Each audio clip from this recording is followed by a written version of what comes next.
这西萨格利亚就是约翰，约翰的老爸，伊受着圣神感动充满来讲，这个圣经降世预言啦，就是耶稣要未出世，这个萨格利亚就先讲，伊讲以色列的上帝眷顾伊的子民，讨放因。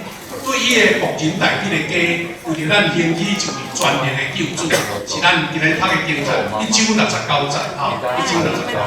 兄弟姊妹，咱这句话，谁啊会当对一位祭司的嘴来讲出来呢？伊就讲，伊是受圣神的感动，意思是这个拢是上帝的安排。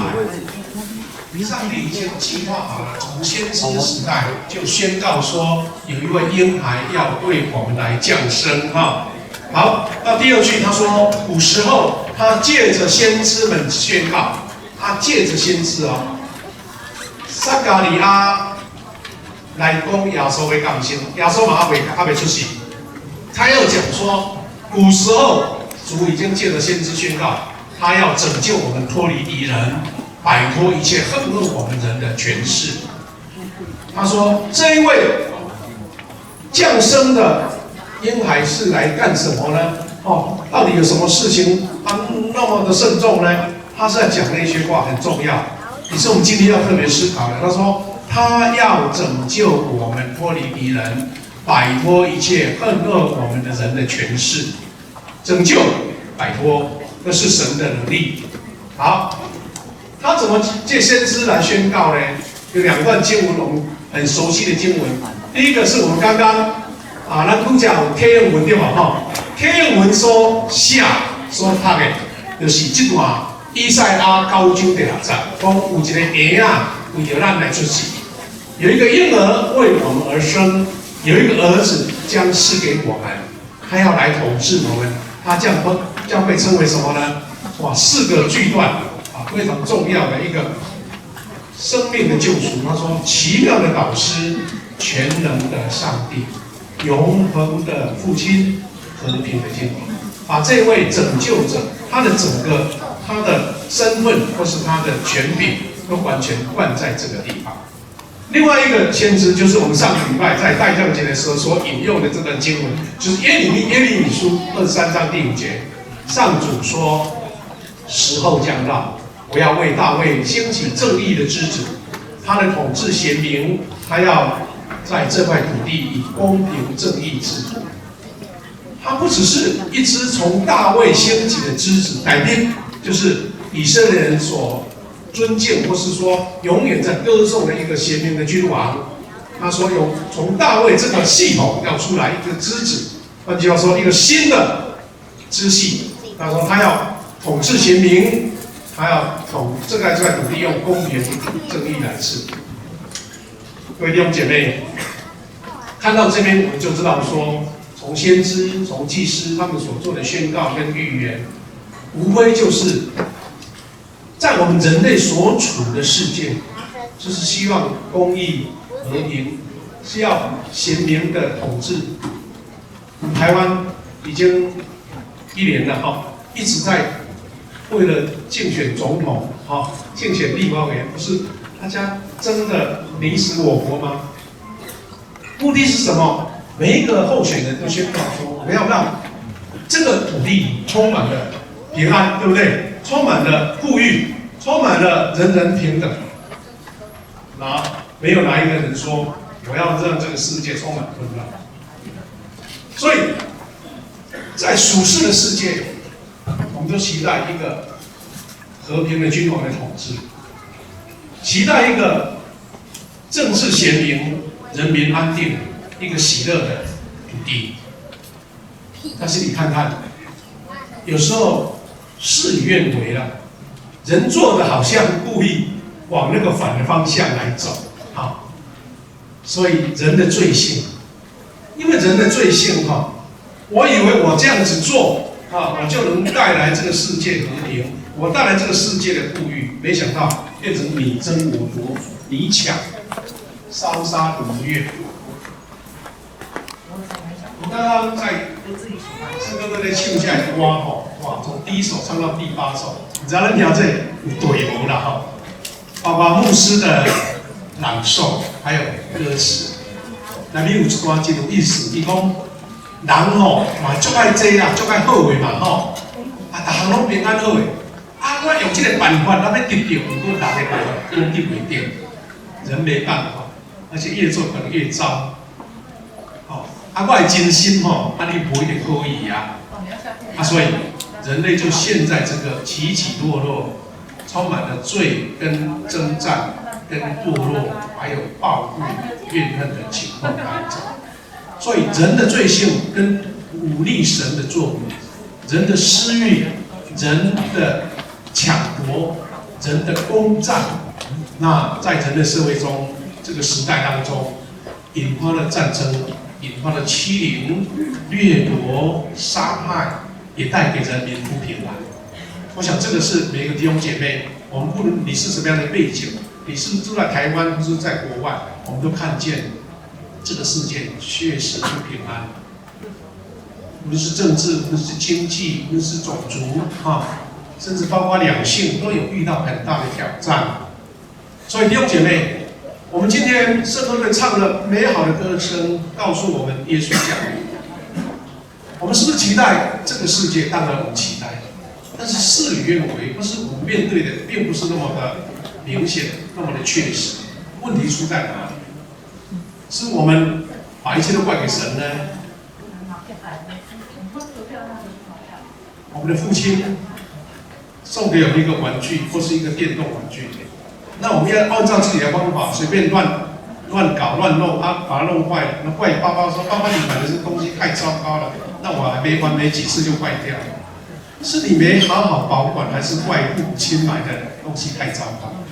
我们人类就像这样子，我们期待神是一个完美的统治，让全世界人类都和平，没有征战，没有战争，没有很多的仇恨，但是常常求神来帮助，但是却自己做的乱七八糟，这是我们人类的罪的这个写照。弟兄姐妹，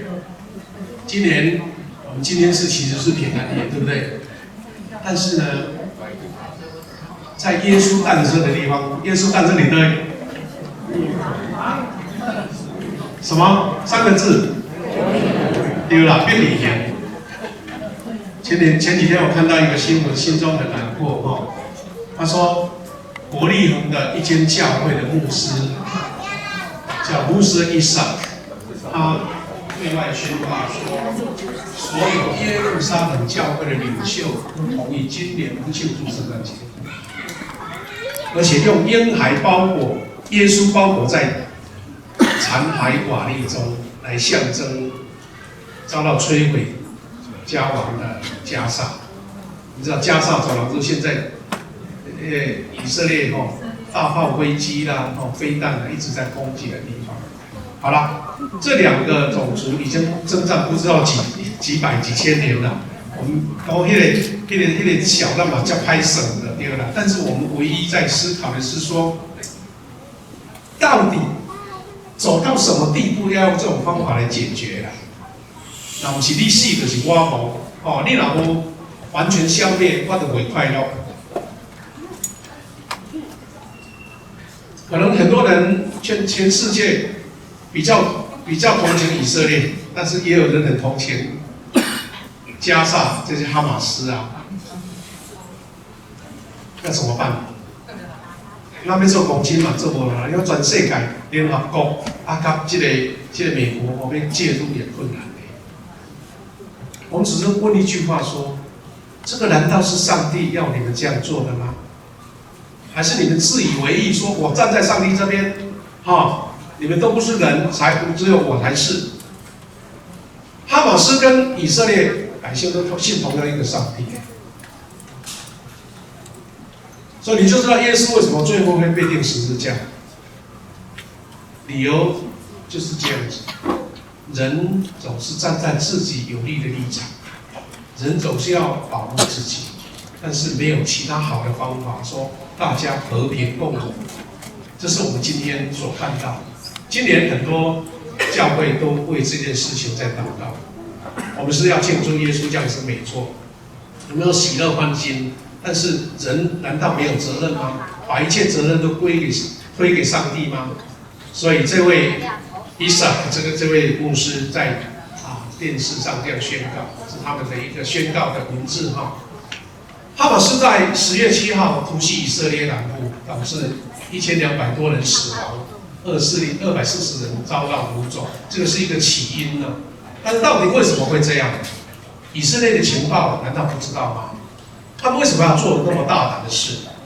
而且现在都陷入一个还无法解决的一个战争的泥淖当中，很多平民百姓、很多妇孺、儿童都受害。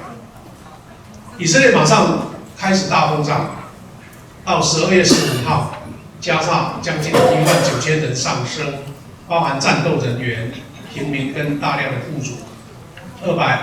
2023年12月，出于对加沙战士的哀悼，约旦河西岸基督教领袖和行政单位全体决定要取消所有的公开庆祝活动，表示说这个并不恰当。在战争当中，在飞弹的威胁下，我们怎么庆祝呢？就像有些遇到战乱或是一些冲突的点，说我们来举行圣餐哦，咱来吃圣餐来见证耶稣基督的救恩，大家三天。咱本来就无三天，要怎吃圣餐？同样的意思，我们在庆祝耶稣的降生，我们人有什么任务呢？有什么责任呢？我们应该怎么做呢？刚刚讲的这个国立红教会，一个路德宗的教会，他们特别布置，不像我们有花、有画蜡烛、有布景这布置的美轮美奂的他特地在教堂的一角铺上瓦砾，而且安尼石凹起来，要炸起的安尼糊糊的石他放一个婴儿娃娃。表示耶稣就是好像诞生在这个场景当中。这是这个图案头像你看在乱墙石头乱石当中，耶稣降生在那，这是他们的目的。给你什么样的思考？人类一定要走到这种地步吗？还有一张图画是写传统的耶稣降生的，在马槽有没有？它是四周都是枪炮，都是枪对着。其实我们的主耶稣降生，他卑微降世，他没有客店可以住，其实就是在象征人所遇到的伤害、遇到的苦难。人如果不从这个地方来走出来，我们就永远陷入在一直期待耶稣的救赎，一方面又互相犯罪，大家彼此征战的这个地步。所以弟兄姐妹，我们在今天的这个聚会当中，我们期待透过短短的思考，一起让我们思考说，不是讲证明我们没有上帝啦，咱人甘伊做得来的。我们怎么样在主面前认罪悔改，然后在主的恩典下，走上一条和平、平安、大家彼此接纳的道路。其实我们不要讲以色列跟哈马斯那么严重的冲突，我们台湾这个小小的岛屿，2300多万的人，大家彼此也不和谐啊，对不对？大家各持己见，彼此攻击，永远没有一个和谐的地方。所以巴勒斯坦的画家，他们也有很多基督徒哦。你拢想讲，巴勒斯坦拢信会搞无啦？巴勒斯坦境内的基督徒比我们台湾的比例还高哎。当然有些战乱，他们这些基督徒就逃跑。巴勒斯坦的画家就画出他们心中的圣诞节，这个圣家族就是讲亚瑟的家庭就对了对吧？他们画的多么祥和啊，多么亮丽啊！这是巴勒斯坦这些受难的百姓他们所画的耶稣。然后呢，他们画了一张很传统的画，跟一个巴勒斯坦的妈妈抱着孩子的像，你一看好像两个都一样，像不像？这是左边是圣画，就是这些中东的画家他们习惯以前包括东正教所画的，看这位妈妈就跟这位玛利亚，一模一样，它象征说，同样巴勒斯坦也需要救赎。天使说不要害怕，我有好消息要带给恶民极大的喜乐。今天在大卫的城里，为你们的拯救者主耶稣基督已经降生。是的，这位拯救者已经降生。上个礼拜牧师有谈到说，我们基督徒在做代降节，是一个我们庆祝耶稣已经降生，再来是我们期待主耶稣的再临。好像2000年来，我们一直在做这样的庆祝，但是主耶稣带来的整个世界的平安跟喜乐，我们人类还达不到，因为我们做的努力还不够。大队天军跟天使颂赞上帝说：“愿荣耀归于至高之处的上帝，和平归于他所喜爱的人。”就是我们背后这个旗子所写的，这是我们人类期待最美好的境界。荣耀归给上帝，平安归给世人。但是我们还在寻求当中，我们还在努力当中。弟兄姐妹，期待救主的降生，我们能够成为传扬平安的福音的使者。这传扬和平不是用口头讲，你就是要在你的生活周遭，把这个和平的信息传出来。可能有家人的冲突，可能有同事的冲突，可能有同学的冲突，可能有彼此或者意见上的冲突，教会里面也有冲突。你怎么样成为和平的使者，让这个冲突化解？这个就是主耶稣的福音。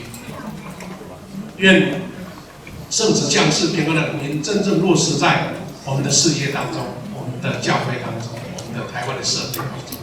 也期待明年初的选举带来的是一个和平、恩典、主救赎的福音，在每一个人当中。